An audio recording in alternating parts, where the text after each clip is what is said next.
All right, the next topic of discussion here is an extremely important one. Of all of the various pieces of equipment we're going to cover in this series, there's one in particular that can absolutely not be hastily selected, and that is your long-range optics. There are many different rifle scopes out there that may appear very desirable to a long-range shooter at a glance. However, only a very narrow slice of all the different scopes out there marketed for long-range applications are going to be appropriate for our purposes. So before we get into this topic, I have to reiterate the fact that most optical sights are designed for very specific applications, and it's imperative that we conduct our optic selection based on our very specific mission criteria. It's like this. Deer hunting scopes designed to shoot deer at 300 yards and less work great for that application, but they may not be appropriate for varmint shooting. It's not that the deer hunting scopes are inferior to varmint hunting scopes, it's just that they weren't designed for that application. Just like a $900 high magnification varmint hunting scope is going to be grossly inappropriate for close quarters combat. It's not that that varmint scope wasn't good, it's just that it wasn't designed for that. A set of premium Diodario electric guitar strings is not going to make your fiddle sound any better, and a hammer is not going to be the best tool you can find in your house for pounding in a screw. It's not that all these things suck, it's just that they have very specific applications. So when we start talking about long-range rifle optics, I don't want anyone to get the wrong idea and think I'm slamming their favorite brand of optics. I will simply be addressing their individual appropriateness to our mission criteria, which is going to be long-range shooting. Just in case you missed our preceding videos, I'm going to reiterate what we have been focusing on in this series so that you can sort of know what we're trying to accomplish here. This video series is an instructional tutorial on precision shooting at extremely long ranges in multiple environments, many times including less than comfortable field conditions and far from friendly range conditions. As I said before, this series is meant to focus on extreme range shooting from a practical, real-world standpoint, not just ideal range conditions. So hopefully this video series will equip you with all the skills necessary to set up an effective long-range weapon system and effectively employ it, delivering deadly first-round hits, even on really small targets, at ranges that most people would scoff at. So when we're done, we will be able to effectively engage targets from point-blank range all the way out to the maximum supersonic ranges of our cartridges and everywhere in between. As long as the bullet stays relatively stable, it should be within our effective range as far as what we're trying to accomplish in these videos here. Some of us, with the adequate cartridge projectile combinations, will even be pushing it beyond a mile. So in order to be effective at multiple ranges under multiple environmental and meteorological conditions, we're going to require a very, very specific set of criteria when we make our optic selection. So if we seem to look past some of the desirable qualities of one of your favorite optics, please don't take offense. It's just that even though your brand new Shelby GT is a sweet ride, it may not be the best for the mud bogging expedition we're about to embark on. So it's based on our specific application for extreme range shooting in multiple environments. And I can also make a confession right now that even though I have been accused of being a scope schnob, I have some pretty cheap old junkers strapped on some of my favorite rifles. And I'll never take the old K4 Weaver off my Ruger No. 1 Tropical. But when we're talking about a scope that will have to be able to endure thousands and thousands of firing solutions, cranking the elevation knobs from one extreme end of the spectrum to the other, and demanding absolute indexing precision for every shot, we really start to narrow our choices.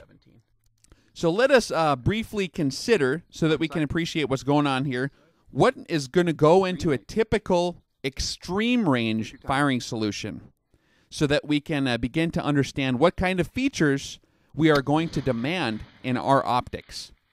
Now, we're not doing normal long-range shooting. We're doing extreme range precision shooting, where we're going to try to hit a target at really, really, really long distances on the first shot, even small targets.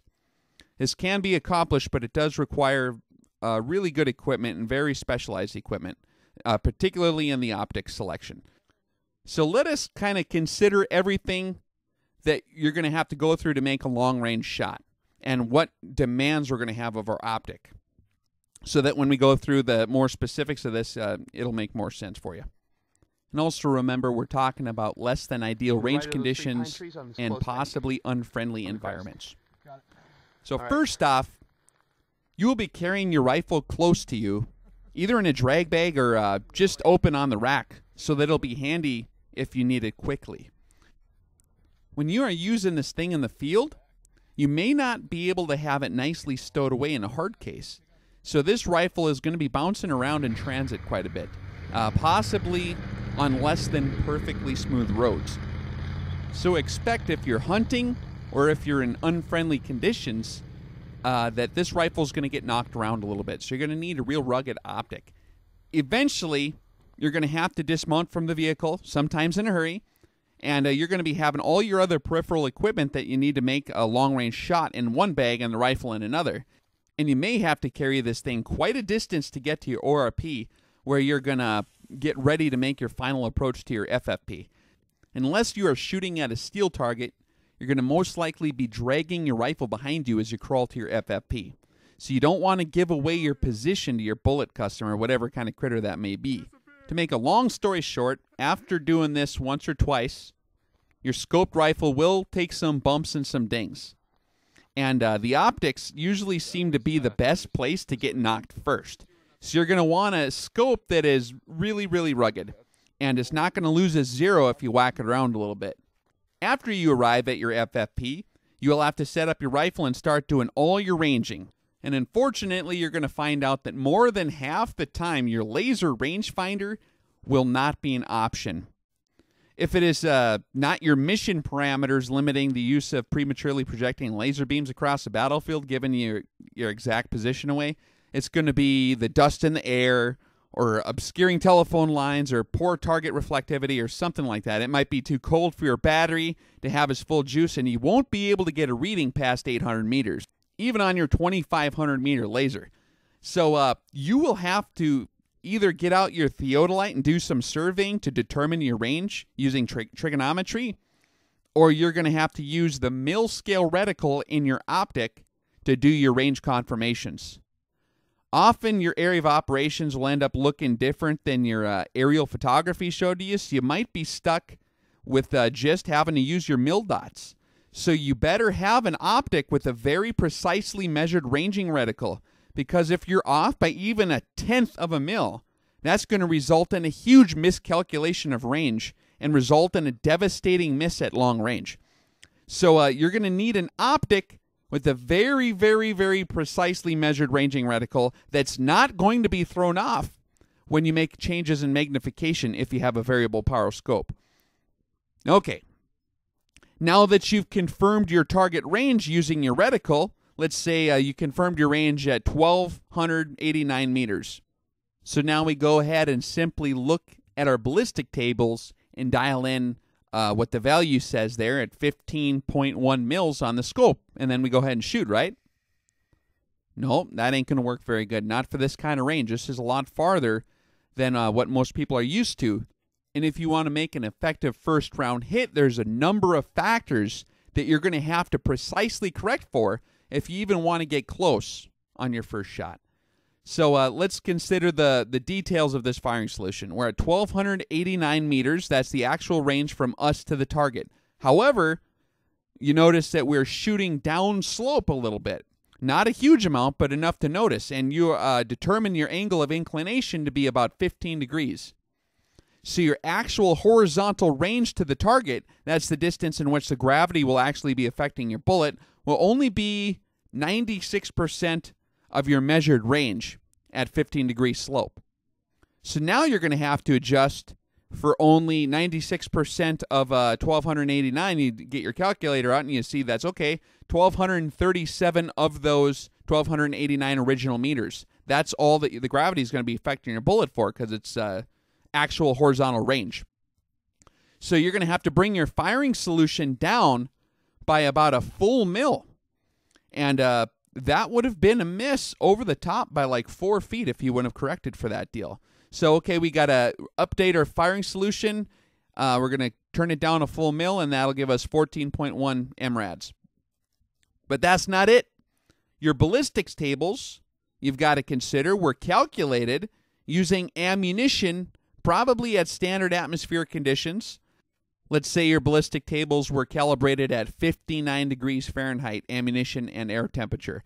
But now you're out in the field and you're in the hot summer sun, midsummer time, and your ammo is pretty hot compared to when these charts were made. It's like, let's say your ammo is 90 degrees Fahrenheit.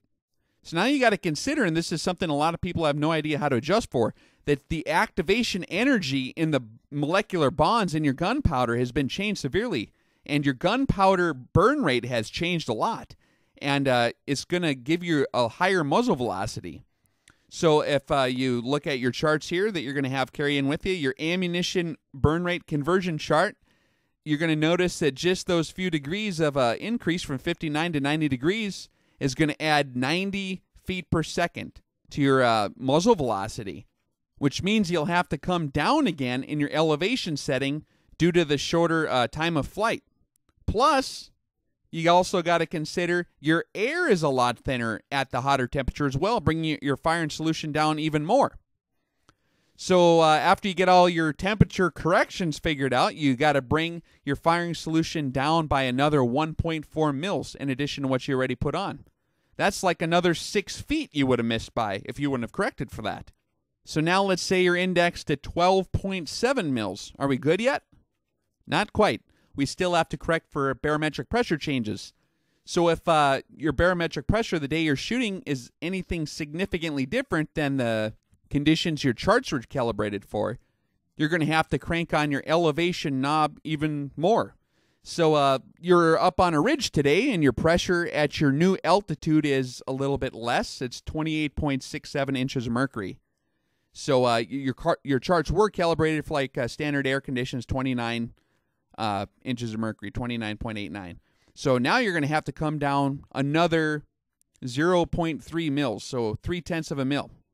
Let's say your humidity today is 13%. Well, you got lucky. Okay, that's not enough to adjust for, so you don't have to dial that in. Now we have to consider the spinning of the Earth under the projectile in free flight. Let's say your latitude at this area of operations is 38 degrees north, and your direction of fire, the direction you're pointing at your target, is almost due north. So your vertical Coriolis adjustment is null. There's nothing there. So you can go ahead now, you can finally dial in your final elevation setting, which would be like 12.4 mils. So we adjusted, we originally started off with 15.1 mils at the true range standard atmospheric conditions. We had to come down a bit. We came down to 14.1 because of the actual horizontal range correction. We had to come down to 12.7 after that because of ambient air temperature and ammunition temperature corrections. And then we had to come down a tiny bit more because of barometric pressure corrections. So as you can see, a scope equipped with one of those fancy ballistic drop compensating reticles, you know, with the hash marks for the holdovers, or even if you had a scope with one of those BDC knobs with all your range increments engraved on it, may not be as helpful as you thought. In fact, it may severely throw you off. If you just dialed in a generic firing solution calibrated for standard air conditions at this range by just turning a BDC knob without adjusting for all these factors we just talked about, you would have shot over the top of your target by like 2.7 mils. That's like 11 feet high at that range. So that would have been a terrible miss on your first shot. So that's not all. You also have to consider with this scope, now that we have our elevation range figured out, we're indexed at 12.4.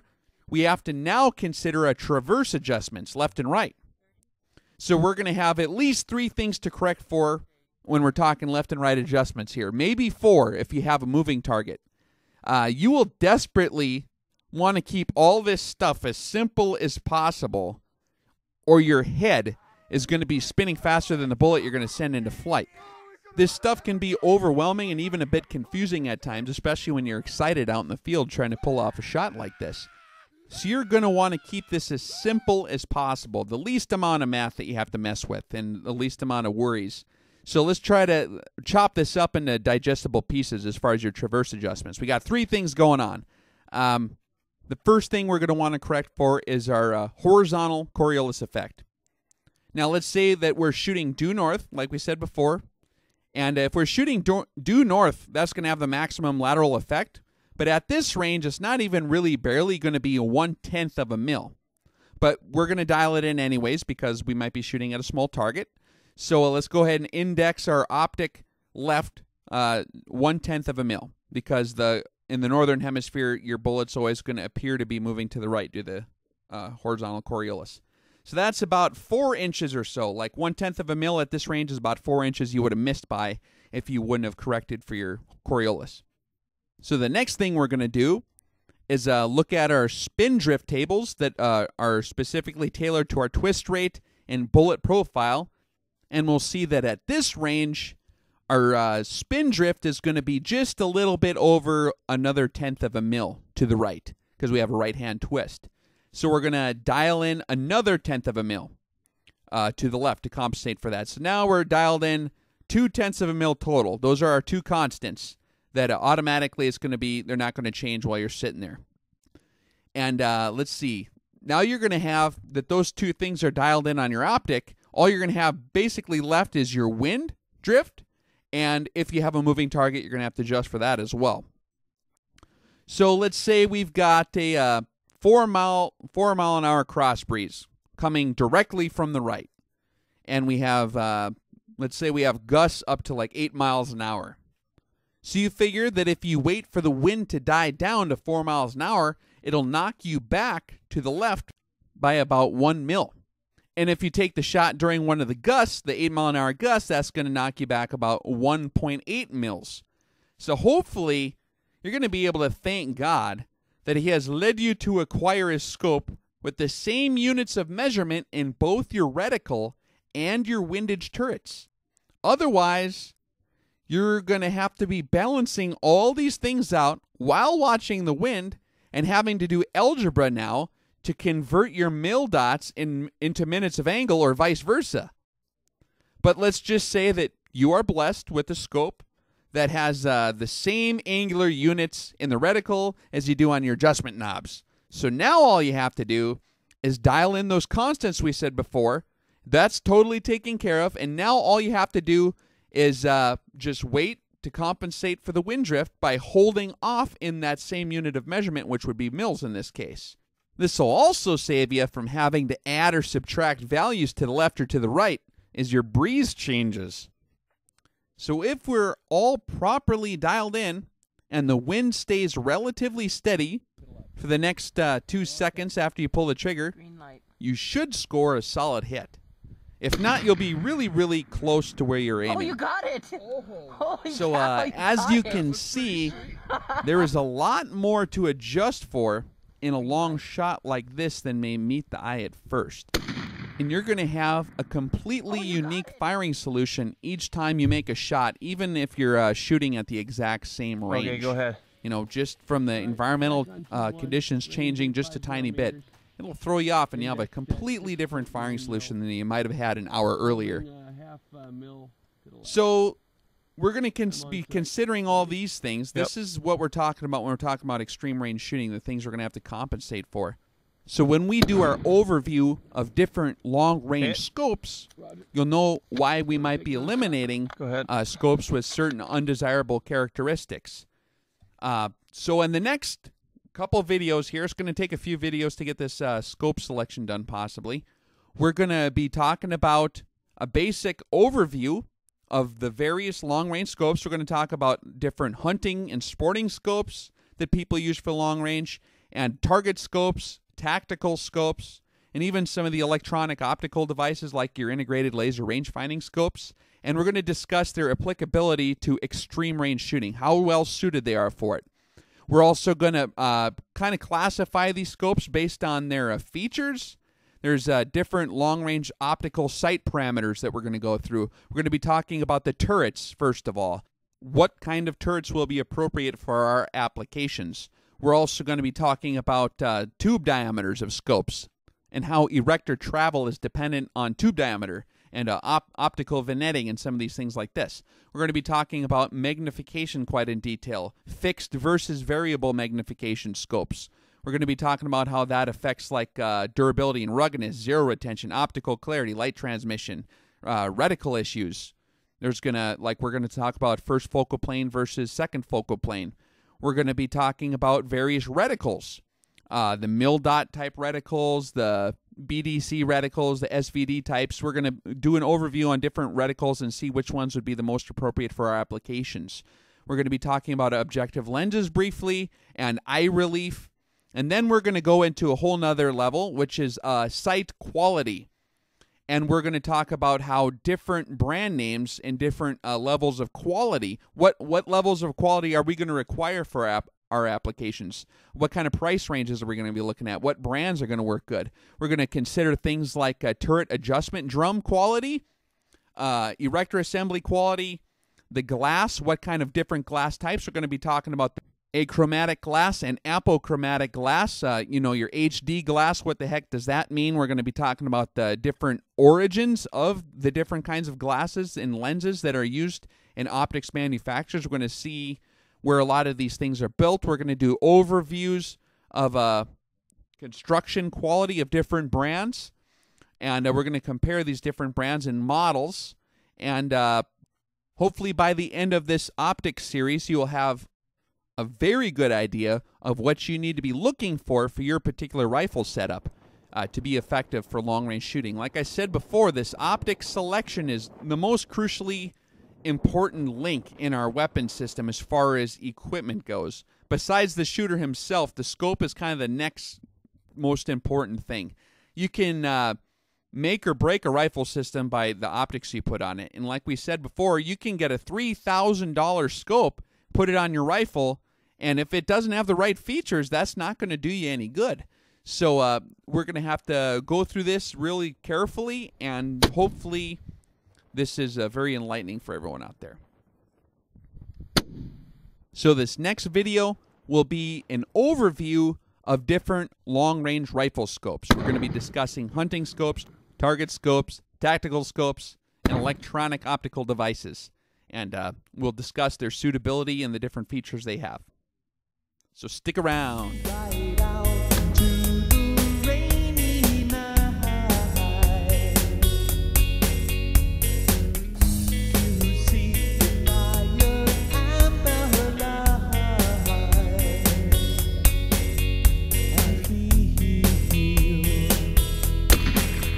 feel cold. Oh, you got it. A bright old wind.